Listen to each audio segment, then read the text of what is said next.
base de toda conquista é o professor, a fonte de sabedoria, um bom professor. Em cada descoberta, cada invenção, todo bom começo tem um bom professor. No trilho de uma ferrovia, um bom professor. No bisturi da cirurgia, um bom professor. No tijolo da olaria, no arranque do motor, tudo que se cria tem um bom professor. Um sonho que se realiza, um bom professor. Cada nova ideia Tem um professor. No que se aprende, o que se ensina, Professor. uma lição de vida, uma lição de amor. Na nota de uma partitura, no projeto de arquitetura, em toda teoria, tudo que se inicia, todo bom começo tem um bom professor. Tem um bom professor. Olá, boa tarde para aqueles que continuam conosco desde a palestra anterior. Que bom que estão aí. Para os que chegaram agora, bem-vindos, bem-chegados. Eu sou o professor João Severino, da Universidade do Estado de Mato Grosso, e estou aqui para mediar a palestra, a segunda palestra da tarde dessa sala. É mais um momento de reflexão, de aprendizagem, que será proferida pelo professor Sadhu Amulod. E o título da palestra é Direitos de Aprendizagem e as Possibilidades da Didática na Prática do Professor que Ensina Matemática na Educação Básica. O professor Sadhu, ele possui doutorado em Matemática e Aplicações pela Universidade Rennes, na França. Foi professor da Pontifícia Universidade Católica, PUC de São Paulo, e da Fundação Santo André. Atualmente, ele é professor da Universidade Federal do Pará, campus de Belém.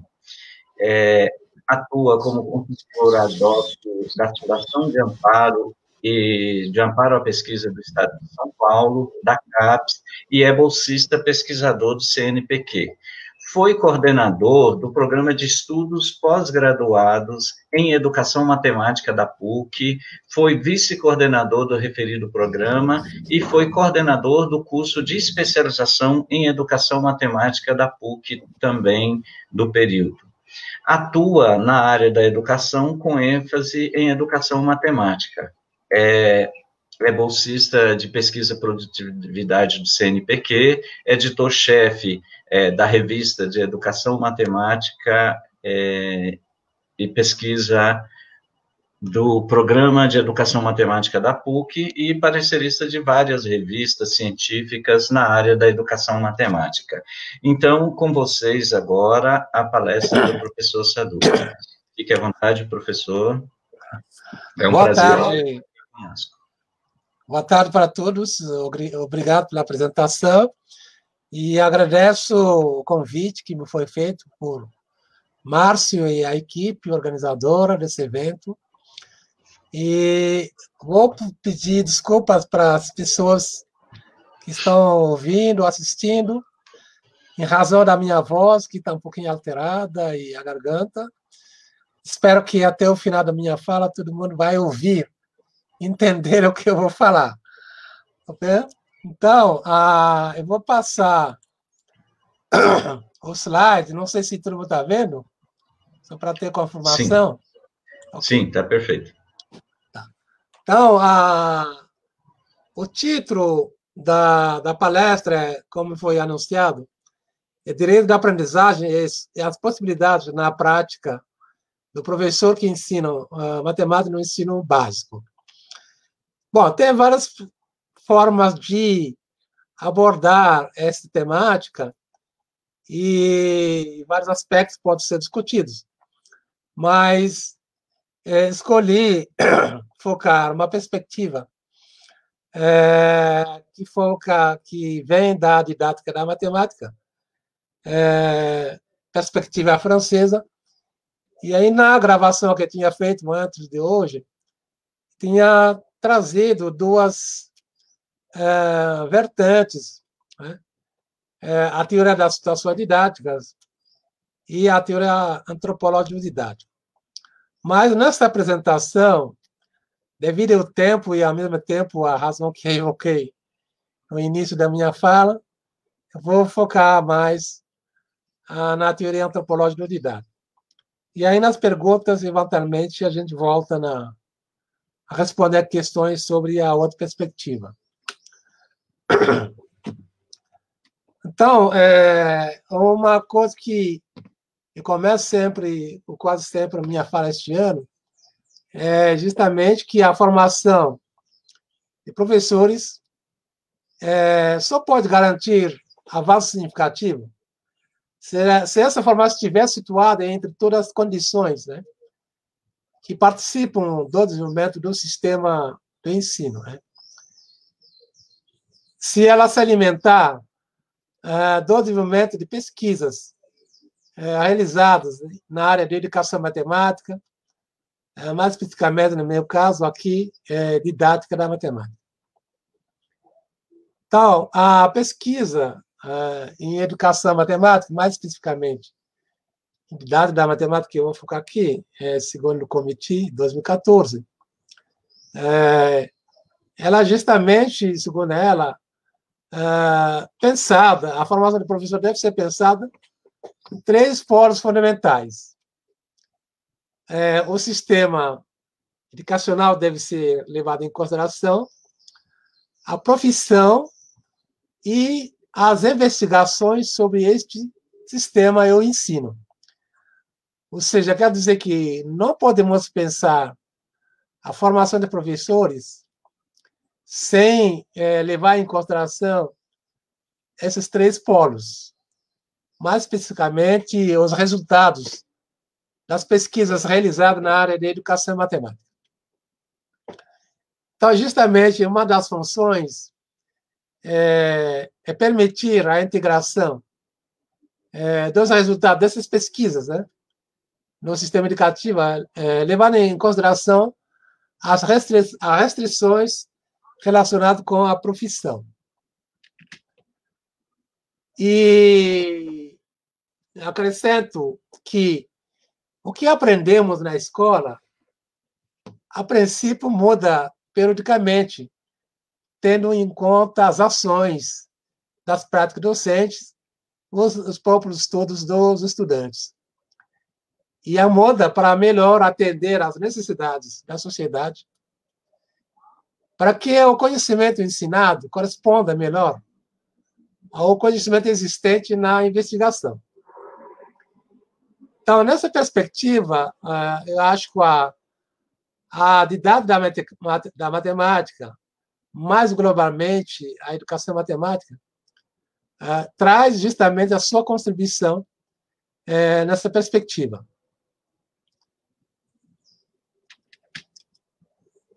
E, geralmente, não podemos também pensar no ensinar, no aprender um determinado conceito matemático ou qualquer outro conteúdo de outras disciplinas, sem pensar no processo de transposição didática. Porque essa transposição didática permite interpretar o que está acontecendo em sala de aula. E aí, é claro que a gente não pode fazer isso sem levar em conta os fenômenos vinculados à reconstrução escolar da matemática, que vem de várias instituições. Instituição produtora, a instituição escola, o currículo, livros didáticos, etc. Então, a análise didática leva em consideração justamente as condições e restrições decorrentes das diferentes etapas do processo de transformação didática. Vou falar um pouquinho dessas etapas mais para frente. Então, e aí, isso nos leva a dizer que os diferentes tipos de saberes são, portanto, parte do objeto do estudo. Então, a gente tem que ver, analisar a natureza do objeto que está sendo ensinado ou aprendido, que é proposto no currículo ou nos livros didáticos. Então, isso nos leva a procurar respostas a algumas questões. Eu coloco aqui 4 que não são exaustivas. Como é construído o saber a ser ensinado? Por que este e por que não o outro? Por que estou ensinando, por exemplo, equações de segundo grau, num determinado nível, não outro conteúdo matemático, talvez, que tem uma importância maior? Por que esse conteúdo é ensinado da forma que a gente vê, geralmente, nas práticas docentes, na sala de aula? Quais restrições isso impõe? Quais são os graus de liberdade que o professor tem para ensinar esse conteúdo? Para responder às questões, como eu já falei no início, a gente pode se apoiar em várias perspectivas teóricas da didática da matemática, entre elas a teoria das situações didáticas e a teoria antropológica didática, que justamente possibilitam compreender o professor como sujeito institucional. E aí, como eu anunciei, eu vou focar mais a teoria antropológica didática. Então, qual é o modelo praxeológico da TAD? Eu pego um exemplo. Como resolver isso? Ou seja, quando nos deparamos com um tipo de tarefa, muitas vezes, de modo geral, perguntamos como resolver essa tarefa. E a forma de resolver essa tarefa, a técnica ou o algoritmo que a gente usou, porque funciona. Eu pego o exemplo aqui, como tarefa, tipo de tarefa, construir um paralelograma. Aqui eu não especifiquei as características que deve ter esse objeto. Então, para isso que é um tipo de tarefa relacionado com a construção do paralelograma. E eu tenho algumas... Quais são as tarefas associadas a essa tarefa? Quais técnicas para cumprir essas tarefas? Eu vou apresentar alguns exemplos aqui. Bom, eu tenho algumas tarefas que podem ser colocadas aqui, pelo menos duas, né? Dados 3 vértices, eu posso dar 3 vértices do paralelograma e pedir construir o quarto. O que o aluno vai mobilizar nessa tarefa? Conhecimento relacionado aos lados do paralelograma. E aí a gente pode também dar uma tarefa, dados 2 lados consecutivos, é uma diagonal. E aí, quais propriedades os alunos devem mobilizar? Propriedade das diagonais ou da simetria. Simetria central. Então, a gente pode, para a tarefa 1, que é dados 3 pontos do plano A, B e C, alinhados, solicita-se construir um ponto D, tal que ABCD seja um paralelograma, e justificar a construção. Bom, uma primeira técnica que pode ser usada, a gente pode usar a translação do vetor BA. A gente tem ABC, e a gente pode usar a translação do vetor BA, translado BA a parte do ponto C. E pelas propriedades de equipolência de vetores, a gente sabe que o translado do vetor BA é o vetor CD. Esses dois vetores têm a mesma direção, o mesmo sentido, e o mesmo módulo, o que significa a gente vai construir um paralelogramo que tem 2 lados opostos, um paralelogramo convexo, que tem 2 lados opostos, paralelos e congruentes, que é uma das propriedades que caracterizam um paralelogramo. Então, o que eu falei, como tecnologia justificativa dessa construção, aquele que eu não sei antes de apresentar. Uma segunda técnica que pode ser usada é usando o paralelismo dos lados opostos. Você já tem o AB, C, né, os 3 pontos. Então, eu vou construir os lados ABC e aí construa uma paralela AB que passa para o C, uma paralela que passa para a BC que passa para o A, e as duas paralelas se interceptam no ponto D. Então, aqui, qual que é a justificativa? O axioma das retas paralelas vai garantir a existência de uma reta R paralela à reta AB passando por C. E de uma reta S paralela à reta BC passando por B. E, além disso, o aluno deverá garantir que as retas R e T interceptam-se num ponto. Bom, uma terceira forma de resolver essa tarefa usando a propriedade das diagonais de um paralelograma. Então, foram dados os pontos A, B, C. Então, eu posso construir a diagonal AC do paralelograma. E a gente tem uma propriedade que diz que um paralelograma é um quadrilátero que tem suas diagonais que se interceptam nos seus pontos médios, é um paralelograma. Então, o ponto médio O do AC vai ser o centro de simetria. Então, eu vou construir D sendo o simétrico de B em relação a O. E aí, como a gente sabe que a simetria também conserva as propriedades, né?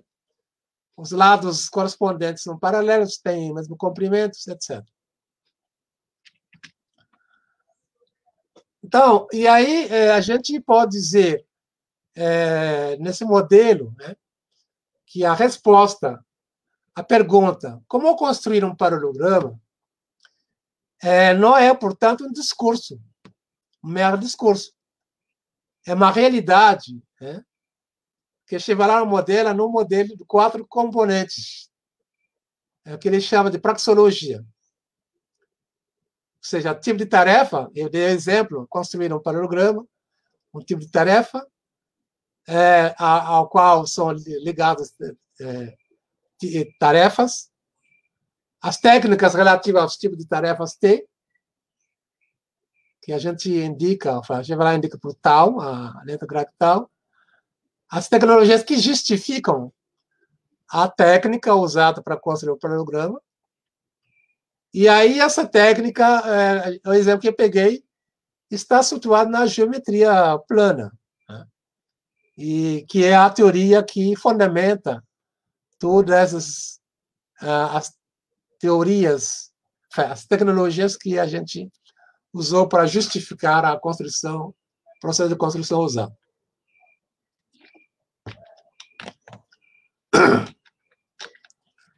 Então, essa 4 termos, T maiúsculo tal, teta maiúsculo, que é notado a praxeologia, ou organização praxeológica. E o par T tal corresponde ao saber fazer, porque a gente tem uma tarefa que deve ser cumprida. Então, a gente tem que ver como resolver essa tarefa. E o bloco teta, minúsculo, teta, maiúsculo, é o logos, ou seja, lado da justificativa. A tecnologia que justifica a técnica, ela mesma é justificada por uma teoria. Então, a gente, nessa abordagem antropológica do didático, o que rompe com as separações estabelecidas na sociedade é o fato que tudo potencialmente se expressa em termos de tipo de tarefas. Ou seja, nossa vida, segundo Chevalier, é regulada pelo cumprimento de tarefas. Por exemplo, fazer uma feijoada, uma tarefa, e aí como fazer, tendo a receita. É claro que depende de cada um, mesmo tendo a mesma receita, muitas vezes o sabor não sai igual. Então, há uma praxeologia que encontra sua razão de ser. Ou seja, essa conjunto de técnica, tarefa técnica, teoria tecnologia e teoria, desculpa, justamente vai me permitir de ver a razão de ser do saber que a gente está discutindo. E aqui, vocês perceberam que eu falo de saber e de conhecimento. E na didática da matemática, perspectiva francesa, faça a diferença entre saber e conhecer. O conhecimento é da dimensão individual, geralmente não compartilhado socialmente, mas pode ter uma relação com o saber. E o saber da dimensão social são categorias específicas de objetos que são socialmente compartilhados. Pode ser aprendido, ensinado, não pode ser conhecimento sem ser aprendido, etc, etc. Pego, por exemplo, o conceito de limite de função. Um objeto socialmente reconhecido pela comunidade científica é que, de modo geral, só pode ser aprendido se a gente for estudar as características desse objeto.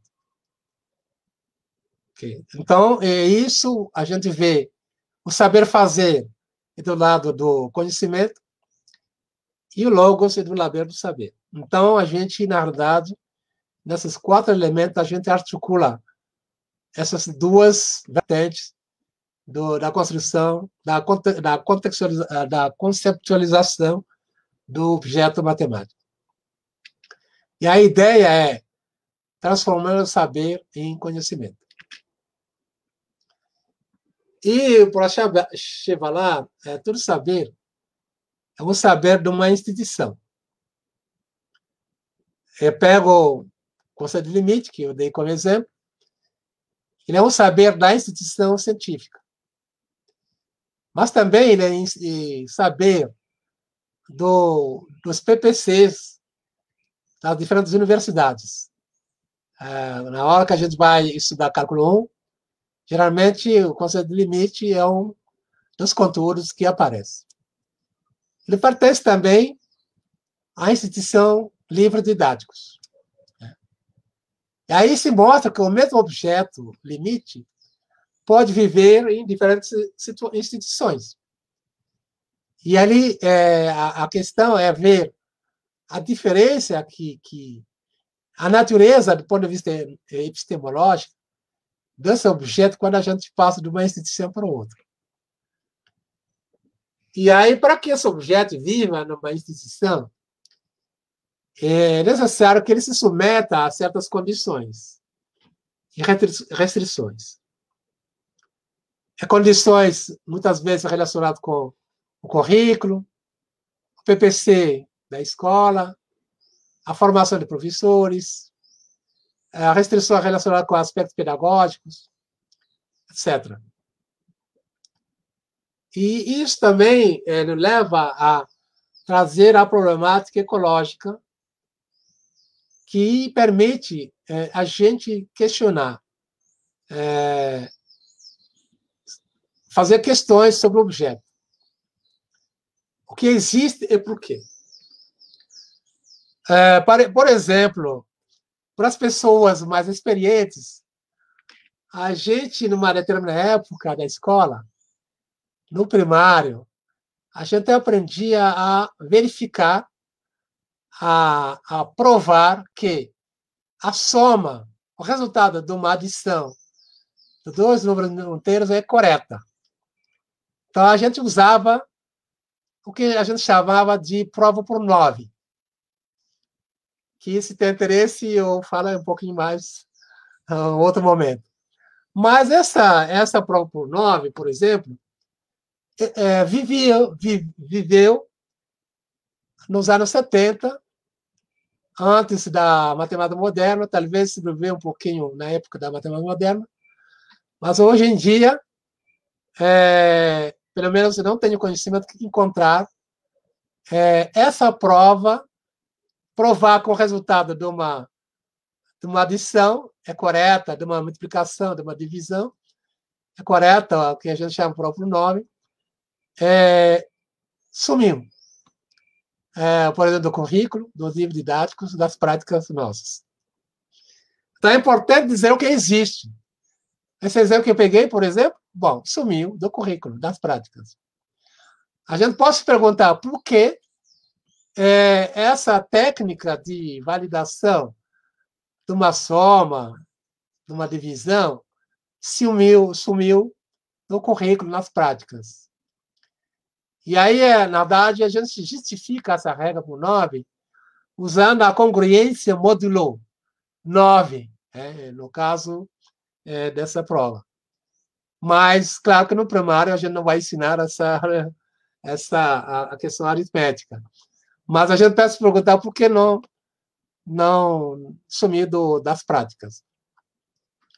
Será que essa prova por 9 não poderia voltar nas práticas de hoje? Sob quais condições? Então, o que significa que, na verdade, a gente tem o que está previsto no currículo, o que está sugerido no livro didático, o que a gente faz na prática. Então, responder a essas questões nos permite, de modo geral, repensar, talvez ir além daquele que está sendo sugerido no currículo, no livro didático, o que a gente vai do costume. E a gente pode dizer, sendo dado um conjunto de condições, que objetos são levados a viver, ou, ao contrário, são impedidos de viver nessas condições. Então, aqui, na verdade, as questões que eu coloco aqui são bem questões da ecologia, que é bem atual aqui no Brasil, na verdade, no mundo. Então, a gente traz essa perspectiva dentro da educação matemática. Então, esses questionamentos, né, implicam que esse saber se modifica para se manter numa instituição diferente daquela na qual ele apareceu. Por exemplo, essa regra, essa prova por 9, como eu falei, é justificado por a congruência módulo 9. E aí,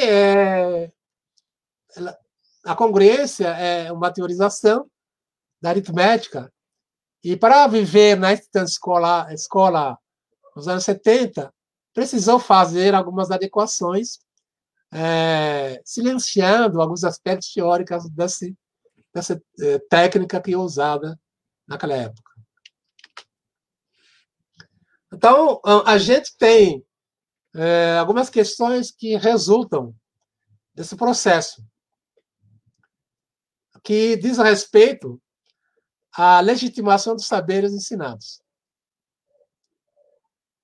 O que a gente ensina, o que legitima o que a gente ensina em sala de aula? Quais são os saberes de referência que legitimam os saberes ensinados? Bom, o que faz com que um saber exista nessa instituição? Eu peguei a validação prova por 9, mas a gente pode pegar, por exemplo, várias situações, como o logaritmo. O logaritmo, em determinado momento, a gente usava a regra para calcular o logaritmo. Mas, hoje em dia, essa regra, muita gente nunca vivenciou essa época. Aí, agora, por que ela sumiu? Qual a razão? Então, a gente tem que ver a distância entre o saber ensinado e o saber de referência que legitima esse saber ensinado. Claro que, dependendo do nível de escolaridade, a gente faz algumas adaptações de saber sábio, entre aspas, para que ele seja acessível aos alunos. Agora, vamos, na verdade, o que ele coloca aqui, vamos ver a distância entre o que foi ensinado e o aprendido e aquele que normalmente é requerido do ponto de vista referência, do ponto de vista matemático. Por isso que a gente coloca essa questão, qual é a natureza da distância entre o saber ensinado e o saber de referência. Quais são as restrições e condições explicativas dessa distância? Bom, isso nos leva justamente a estudar o que Chivará chama de razão de ser de uma organização matemática.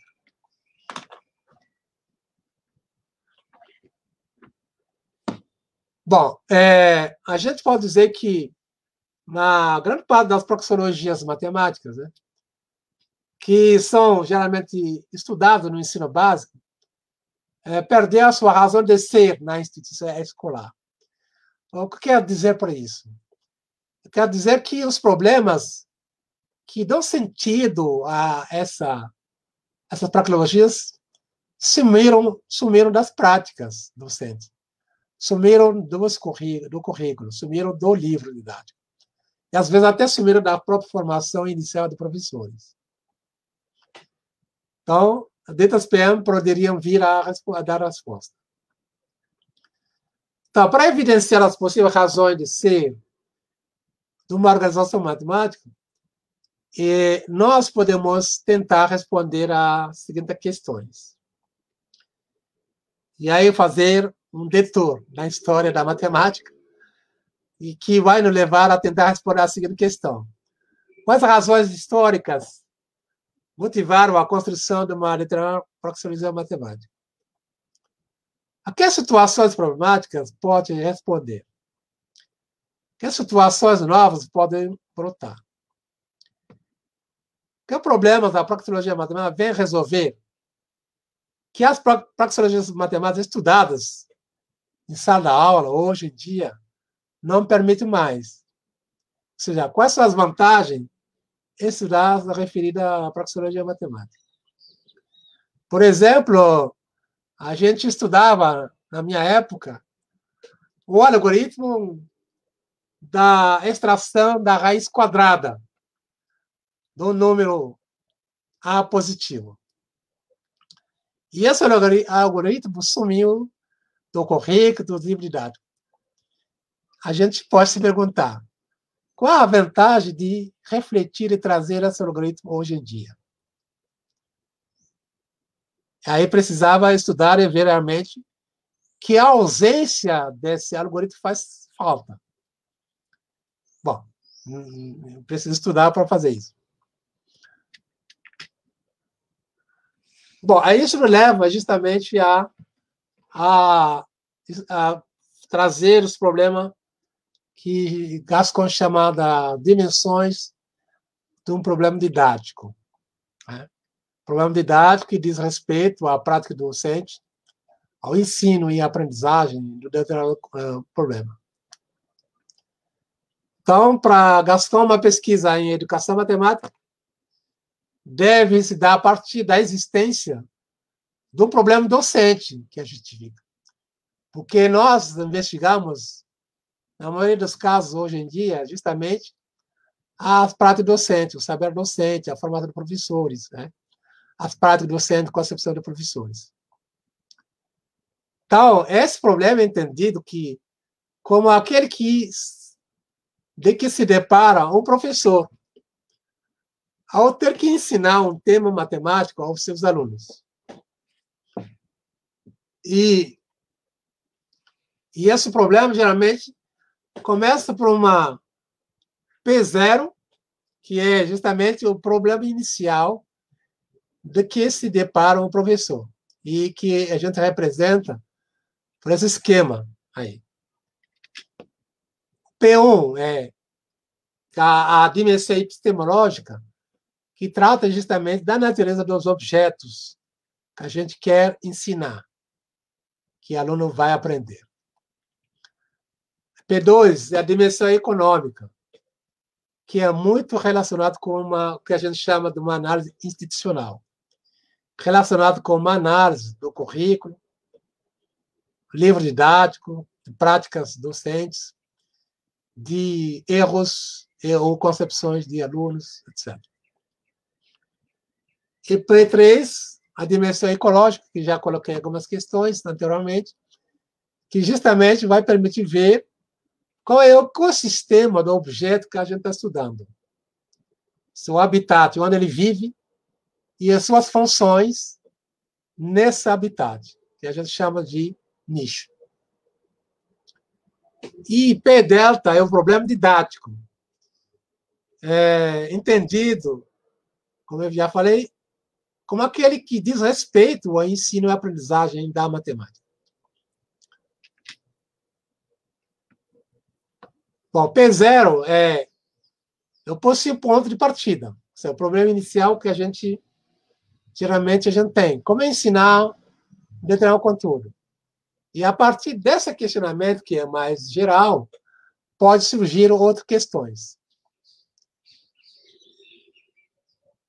O símbolo mais na circunferência refere-se à sua incompletude, ou seja, o problema inicial é incompleto. Então, ele vai ser ampliado, entendido, trazendo mais outros questionamentos que vão surgir desse primeiro questionamento P0. E no sentido de que, para estabelecê-lo como um problema didático, há necessidade de ter, pelo menos, a dimensão epistemológica P1, que vai lhe permitir ver a natureza desse objeto. Então, o símbolo encurvado, a flecha encurvada, não significa inclusão, mas uma hierarquização no sentido de que a dimensão PI mais 1, mesmo que não explicitamente, não explicitamente necessita da dimensão PI que a precede. Ou seja, por exemplo, para estudar a dimensão ecológica, precisamos necessariamente da dimensão epistemológica. E aí, em relação a essa dimensão epistemológica, ela é importante em qualquer problema didático, porque ela é o que vai permitir buscar respostas às seguintes perguntas. Como se interpreta e como se descreve o saber matemático? Quais são suas componentes e como se estruturam? Como você pode modelar os saberes matemáticos? Modelo epistemológico geral e cada um dos âmbitos da atividade matemática. Seja o modelo do currículo, o modelo do livro didático, o modelo do professor, que vão ser analisados em função do modelo epistemológico de referência. E aí, isso, para tentar responder essas questões, a estudar a dimensão epistemológica de um problema didático, minimamente devemos procurar responder a essas questões. Qual a razão de ser desse objeto matemático? Ou seja, quais são as questões matemáticas ou extramatemáticas a que no âmbito da atividade matemática esse problema responde? O que se entende por fazer matemática? É por adquirir, comunicar, aprender, ensinar ou aplicar os conhecimentos matemáticos. Como os conhecimentos matemáticos são gerados? E como eles se desenvolvem? Como eles se transformam? Quando migram?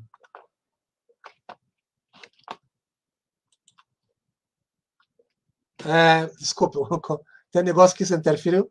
Quando migram entre diferentes instituições?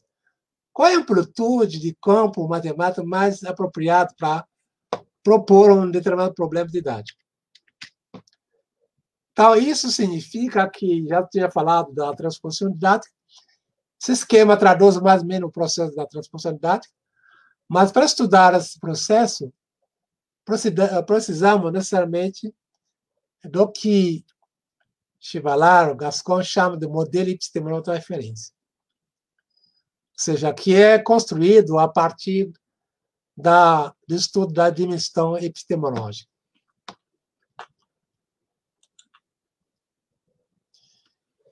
E a dimensão econômica, como eu te falei, se apoia na análise institucional, livro didático, currículo, prato docentes, etc. E nós podemos tentar responder à segunda questão. Como as praxeologias se comportam numa determinada instituição? Já falei, livro didático, currículo, BNCC, por exemplo, e aparato docente, etc. E para estudar a dimensão econômica, devemos olhar as questões relativas às condições que regulam a organização e funcionamento de tais praxeologias na instituição de referência. Ou seja, devemos olhar as questões relativas ao sistema de regras, princípios e leis que regem a vida institucional da mesma. E aí temos algumas questões aqui em relação à dimensão econômica. Vou passar algumas, né? Qual é o escopo institucional que devemos levar em consideração? Por exemplo, o que a BNCC diz a respeito do ensino e aprendizagem do conceito de função, por exemplo. Quais características apresentam determinada organização matemática e sua organização didática associadas numa instituição, num período histórico específico? Aqui não sei se eu falei da organização didática, mas para qualquer organização matemática, qual é o nosso problema com professores? É imaginar uma organização didática que permita estudar a organização matemática. Ensinar a organização matemática.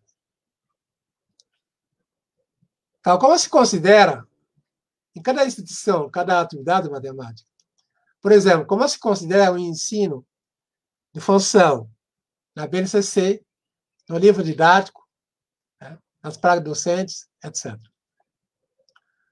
Qual tipo de práticas matemáticas podem ser realizadas numa determinada instituição em relação a uma área específica da atividade matemática?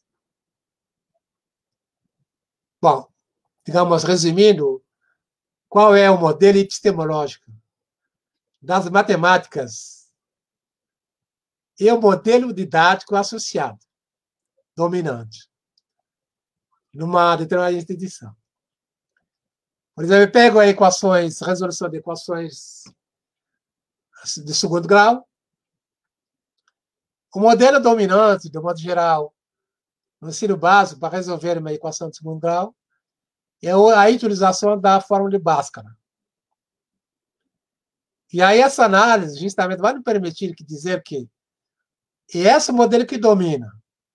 O que fazer para estudar outras alternativas, às vezes mais eficientes de acordo com o problema que a gente tem, mais econômicas de acordo com o problema que a gente tem.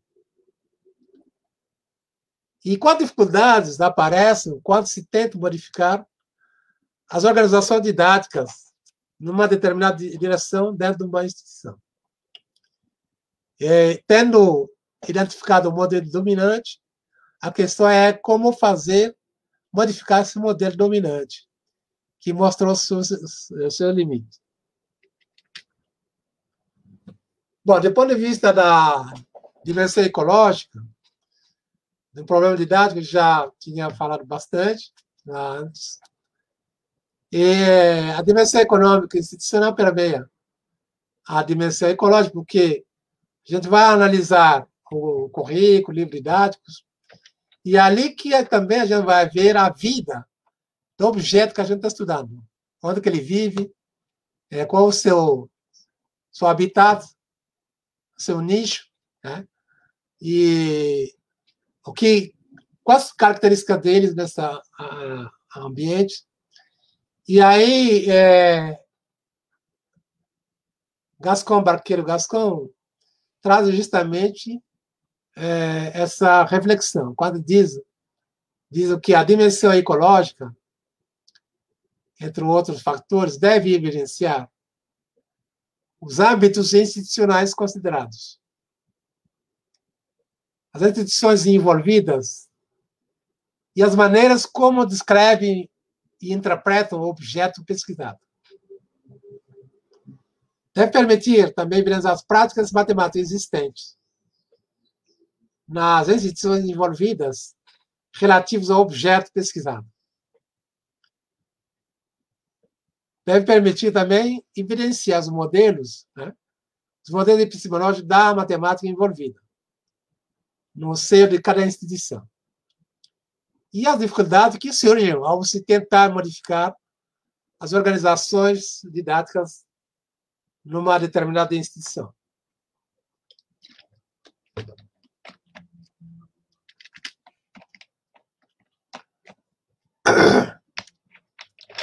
Então, nessa perspectiva da dimensão ecológica, a gente precisa evidenciar justamente, por exemplo, em termos didáticos, os habitats e nichos do objeto matemático, investigando aí que sistema de ensino considerado. Né? Já falei o que é habitat, o que é o nicho. Né? Habitats são os setores de um ecossistema onde os componentes curriculares dão amparo às praxeologias com objeto matemático. E aí eu falei também que os nichos contemplarão as suas funcionalidades e praxeologias. E aí que se evidenciam pelas práticas relacionadas com o objeto. Bom, agrupando essas duas dimensões econômica e dimensão ecológica, e em referência ao nosso modelo MER de referência, que construímos a partir do estudo da dimensão epistemológica, a gente fala que, na verdade, esse modelo serve justamente para estudar essas duas dimensões. E quando o MER, né, é abertamente e explicitamente exposto a críticas e ao contraste empírico, isso significa que a gente está numa situação de emancipação, porque a gente está questionando o modelo que construímos, e aí isso permite ampliá-lo e reconstruí-lo de novo.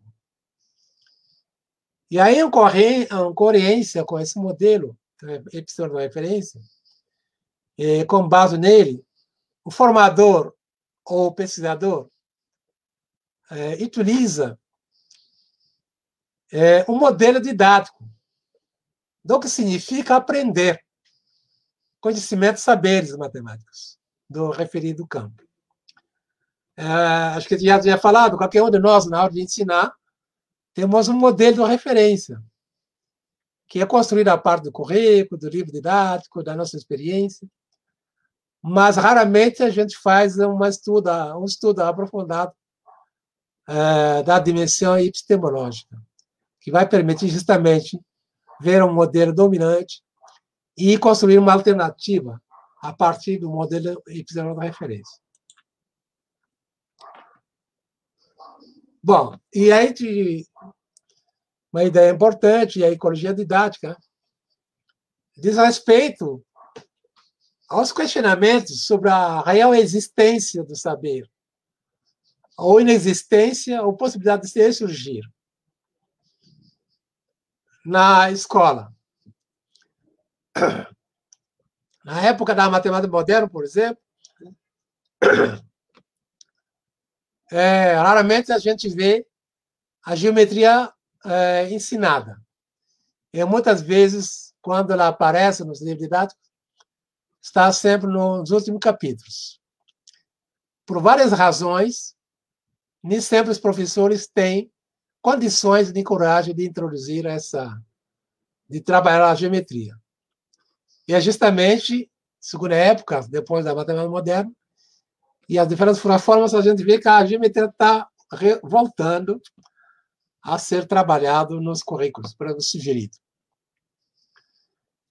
Então, a ecologia de uma organização praxeológica associa-se às condições que pesam sobre sua construção e sua vida. Tanto nas instituições de ensino como nas de produção, de utilização ou de transposição. Saber.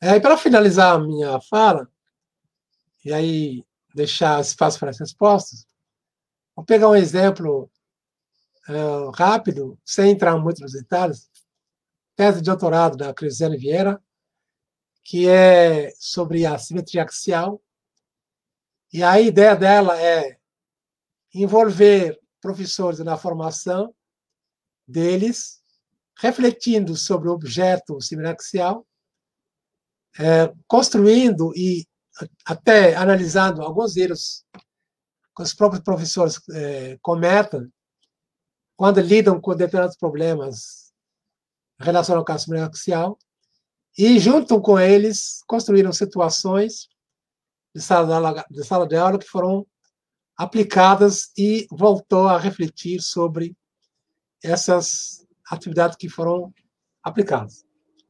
Mas, antes de fazer esse trabalho de construção dessas situações experimentais, a Crisiane, num estudo histórico do objeto matemático de simetria ortogonal, a partir de obras históricas, de obras de matemática, de teses de doutorados que já se debruçaram sobre, entidades da matemática que já se debruçaram sobre as simetrias, construiu esse modelo, uma parte desse modelo, o modelo da referência, e a gente vê que a simetria ortogonal se situa nas transformações geométricas no plano.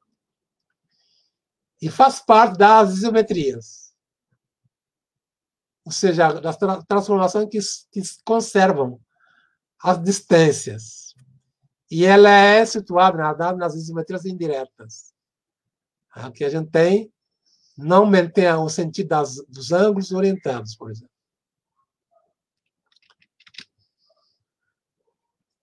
E aí a gente vê que, aqui acho que repetiu o mesmo, né? Sim. Bom, então, a rede do objeto matemático em torno da simetria ortogonal. Então, a partir dessa parte do modelo, da referência, ela olhou diretamente a simetria ortogonal. E a gente vê que tem várias ramificações. As duplas flechas significam os objetos matemáticos que alimentam a simetria ortogonal e os objetos que a simetria ortogonal alimenta. Por exemplo, a simetria ortogonal favorece a identificação de ângulos congruentes, congruência de figuras planas, né? Identificação de medidas invariantes dos lados dos ângulos de superfície, né? E, ao mesmo tempo, a gente vê que a simetria axial é nutrida pela ponto médio do segmento e pela mediatriz do segmento. E é alimentada também por a noção do lugar geométrico, dos pontos que são a igual distância dos extremos do segmento. E aqui ela identifica vários aspectos que são importantes para justamente construir um trabalho com os professores. E na análise dos livros didáticos, de currículo, bom, ela fez o trabalho antes da aprovação da BNCC, então ela analisou os parâmetros curriculares nacionais, currículo do Estado da Bahia, e aí ela nota a presença da simetria ortogonal nas recomendações curriculares, tanto em contexto nacional quanto estadual. E aí, no contexto nacional, sugere-se estabelecer conexões entre os seus contornos e outras áreas do conhecimento, tanto internos quanto externos da matemática. E no contexto estadual, sugere-se de ensinar a simetria em figuras planas. Em figuras planas, eu vou repetir. Sem a preocupação com as propriedades específicas do objeto. Então, para esse estudo que a Clesiane fez, ela identificou que a razão de ser do estudo da simetria é o estudo da geometria no objeto. Ou seja, a gente pega algumas figuras e aí pede se a figura é simétrica. Na realidade, um termo equivocado, porque o que deve ser dito é achar eixos de simetrias. Se a figura tem eixos de simetrias. Ou seja, a determinação do eixo de simetria de uma figura. Do que estudo do objeto simetria ortogonal. Trazendo situações que permitem, em algum momento, definir o que é e caracterizar suas propriedades. E nos livros didáticos que ela analisou, do período 2011, 2013, né? E ali falam que a aplicação nas artes, sua utilização cotidiana na produção de mosaicos para revestimento da superfície. Mas nessa estudo também a simetria como objeto matemático. Então, a gente pode dizer que o modelo dominante nas coleções, também do PNLD 2014, 2016, né? Ela observa que, por meio do conteúdo programático, no guia, né, que as transformações geométricas são apresentadas relacionadas a outros conteúdos de geometria. Mas, na análise institucional que ela fez, não há apresentação da simetria ortogonal com objeto matemático. Isto é, de forma que outros objetos sirvam de alimento para a simetria ortogonal, ela não apenas sobreviva no sistema de ensino, mas possa viver de forma estável, para alimentar também outros conceitos, para que eles também possam sobreviver. E aí, a partir do trabalho dela, eu sugiro esse modelo que está bem próximo do trabalho que ela realizou com os professores e seus alunos, com a sugestão alternativa a um modelo dominante, é estudar o ponto médio. Se os alunos não estudaram o que é o ponto médio do segmento, perpendicularismo de retas, mediatriz de segmentos, propriedade da mediatriz de segmento. Essa é a base para estudar a simetria ortogonal. E depois disso, a gente pode descobrindo, fazer um trabalho que permite descobrir a simetria ortogonal, o axial, a partir de dobraduras, espelhamento.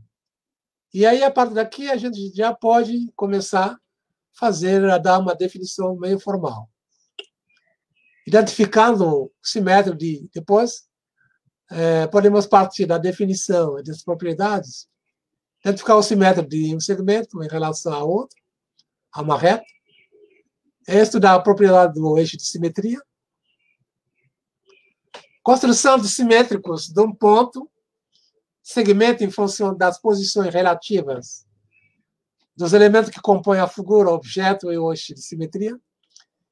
E aqui não trouxe exemplo devido ao tempo, mas dependendo da posição do objeto e do eixo de simetria e do suporte, um papel quadriculado ou não, pode ser problemático. Várias pesquisas apontam isso e a própria pesquisa a Silva mostra isso. E podemos fazer um trabalho envolvendo a construção de eixos de simetria de figuras. E figuras mais simples, construção de simetria, simétrico de objetos, figuras mais complexas. E aí depois a gente volta na aplicação nas artes.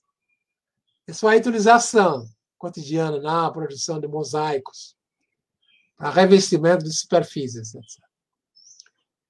fazer um trabalho de reconhecimento de figuras que têm eixos de simetria e construção de eixos de simetria. E a gente pode avançar em problemas mais complexos envolvendo provas e demonstrações, articulação com outros contornos de geometria plana. Ok? E aí, para fazer esse trabalho, se a gente quiser e se inspirar no trabalho da Clesiane, uma questão que a gente pode dizer justamente para quais elementos dos equipamentos praxeológicos de professores de matemática de ensino fundamental são mobilizados ou reconstruídos na construção, análise e implementação de uma organização didática apoiada no modelo didático alternativo sobre a simetria ortogonal. Ou seja, a partir daquele modelo, a gente pode imaginar uma formação de professores. E é uma questão que pode partir dessa, pode ser gerado, quais praxeologias didáticas poderiam ser consideradas úteis para a realização do projeto em questão. E 2, o que explica as dificuldades encontradas na apropriação e utilização dessas praxeologias didáticas dos professores. Na realidade, se a gente quiser fazer um trabalho, o PER, bom, eu não falei o que é um percurso de estudo e pesquisa que vai envolver a formação de professores, a gente pode até começar por uma questão muito mais aberta que essa daqui. Colocar para os professores, e foi a questão, uma das questões que foram colocadas, que é como ensinar simetria ortogonal para seus alunos. Claro que, a parte dessa questão, o professor é obrigado a refletir, olhar o currículo, livros didáticos, pesquisas que foram realizadas sobre simetria ortogonal, etc., etc. E aí que vou gerar outro questionamento antes de chegar a esta aqui. E agradeço a paciência e eu fico aberto para as questões. Acho que aguentei o tempo para apresentar essa parte. E vamos lá. Muito obrigado. Aguardo os questionamentos. Muito bem, professor. Muito boa a palestra e manteve a regularidade na fala durante toda ela, então superou a limitação que... superei, porque que pensava que de dar um craque aí, mas acho que passou bem. Sim, é muito instigante e reflexiva os posicionamentos, os pontos que o senhor levantou e que vai fazer a gente ainda pensar durante um tempo essa questão da ecologia do conhecimento aí, e essa relação, a diferenciação aí entre saber e conhecimento e as implicações disso, né? Então, a gente passa agora aos comentários, aos questionamentos, o professor Márcio vai estar disponibilizando aí no rodapé. A gente tem aí a primeira fala da Sandra Oliveira. Gratidão, professor Sadu, pelo compartilhamento das possibilidades da didática na prática docente. Momento de aprendizagem. Palestra excelente. Obrigado. Então, o Márcio vai estar colocando algumas falas, alguns comentários aqui que as pessoas fizeram durante a fala do senhor e que não aparecem.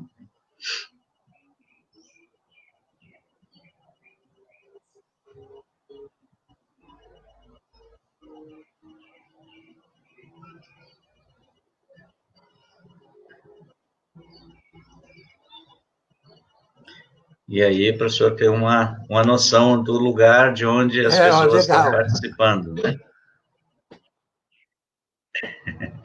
Então, a Anete Cardoso Cruz diz: saber a razão de ser um OM deveria ser a essência de uma formação de professores. de matemática. Faz todo o diferencial e nos provoca questionamentos que nem sempre serão fáceis de responder, mas que nos mobilizarão a pensar e fazer um ensino de matemática mais significativo, né? Como eu disse, as reflexões que foram gerando, que foram propiciando a então, fala só do para senhor. dizer obrigado para a NET, assim que é quem é, estou orientando o trabalho dela, e mais uma reflexão realmente significativa, porque fazendo esse questionamento, realmente você, professor, sai da sua zona de conforto, entre aspas, para realmente se tornar um pesquisador sobre a sua prática, questionando o mundo, como a Neto falou. E aí acho que, só reforçando o que ela acabou de dizer, que a formação de professores realmente deve ser pautada pelo questionamento do mundo, questionamento da nossa prática, questionamento do objeto que a gente está querendo ensinar, questionamento do objeto aprendido, né, etc. E aí tem uma questão de osmodo. Do Osnildo Carvalho. Como construir um senso crítico dos estudantes em relação ao direito à aprendizagem no contexto da didática da matemática. Bom, como construir o senso crítico do estudante, na realidade,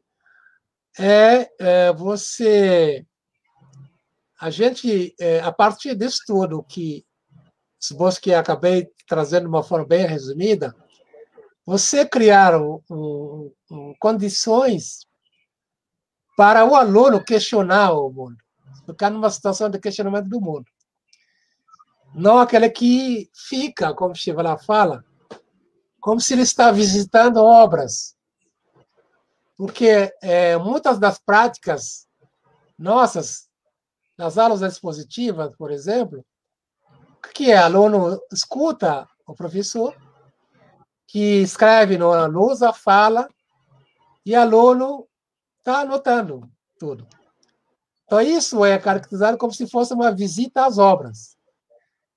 Como se eu estou indo no museu, como eu não sou um conhecedor da arte, quando eu vou junto com meus colegas visitar um museu, uma exposição, geralmente eu sou o primeiro a entrar, o primeiro a sair. Enquanto que as pessoas que conhecem muito bem, que já têm alguma cultura, demoram, avaliam, curtam, eu já falo, não faz sentido nenhum. Então, as aulas expositivas, de modo geral, têm essa característica de visita às obras.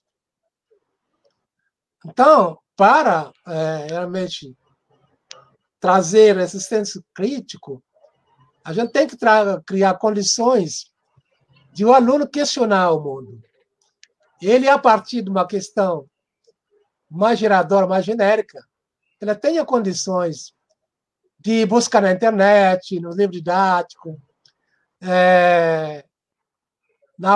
em obras, e discutir com os colegas, professores, e ter condições, em algum momento, de debater o que ele descobriu, né? Claro que o professor está presente para fazer a socialização daquele que foi descoberto. Então, isso parte de questões geradoras, que eu não falei muito devido ao tempo, porque tinha medo de, talvez, eu pifar, mas estou aguentando. Mas não é isso. Isso eu tenho visto que tem vários comentários aí, né? A Brenda falando do saber ensinado e o saber de referência, que ela gostou dessa fala, é uma reflexão do conhecimento, né? E teve outras aí. A Armelinda Santos dizendo, excelente momento de aprendizado, proporciona boas reflexões. Ela é de Cianorte, do Paraná. Da Islane Pimenta, excelente palestra. Parabéns, professor. Sou admiradora do seu trabalho. Ela é do Rio de Janeiro. Saiu. Bom, como o senhor está vendo, teve mais de 200 comentários que o Márcio comentou lá no site, no chat, né? Eu acho que agora o Márcio continua colocando alguns comentários e eu gostaria de pedir para o senhor fazer os últimos posicionamentos, as suas falas finais, para a gente encerrar esse momento dessa palestra. O senhor fica à vontade para as conclusões. Tá. Ok. Então, de qualquer jeito, eu agradeço mais uma vez o convite e, principalmente, agradeço o pessoal que assistiu à minha fala, só que gostou, apesar de achei que poderia ter falado um pouco mais meus detalhes, mas o tempo não deu, porque estão vendo que eu estourei o tempo, eu que achei que ia falar pouco, e que é o momento do aprendizado, né? Perspectivas que vêm se somando a outros, que têm realmente um alcance bem amplo, que é uma teoria que está sendo estudada, apesar de ser introduzida por Chevalier, está um alcance maior no mundo inteiro, na América Latina, aqui no Brasil, por exemplo, Argentina, México, etc. Na Europa, até nos Estados Unidos, na África, e que, claro que falar 40 minutos não esgota o que poderia ter sido dito sobre isso, mas eu fico à disposição. Tinha colocado meu e-mail, se alguém quiser perguntar ou pedir algumas referências, e estou à disposição. Muito obrigado. É isso, então, encerramos aqui essa mesa. Eu quero agradecer a presença e o comentário de todos, quero agradecer a colaboração do professor ao evento, qualificou mais o nosso primeiro ENOPEM, e vamos ver como serão ainda, né, o segundo, o terceiro, como vão acontecer os encontros de professores que ensinam matemática nesse novo normal que nós estamos chamando, né, e o que isso vai acontecer a partir desses eventos. Então, vocês continuam, o ENOPEM continua com palestras, com momentos de reflexões. Boa tarde a todos e obrigado até o momento. A base de toda conquista é o professor, a fonte de sabedoria, um bom professor. Em cada descoberta, cada invenção, todo bom começo tem um bom professor. No trilho de uma ferrovia, um bom professor. No bisturi da cirurgia, Um bom professor. no tijolo da olaria, no arranque do motor. Tudo que se cria tem um bom professor. Um sonho que se realiza, Bom professor. cada nova ideia, Tem um professor. no que se aprende, o que se ensina. Professor. Uma lição de vida, uma lição de amor. Na nota de uma partitura, Do projeto de arquitetura. Em toda teoria, tudo que se inicia, todo bom começo tem um bom professor. Tem um bom professor.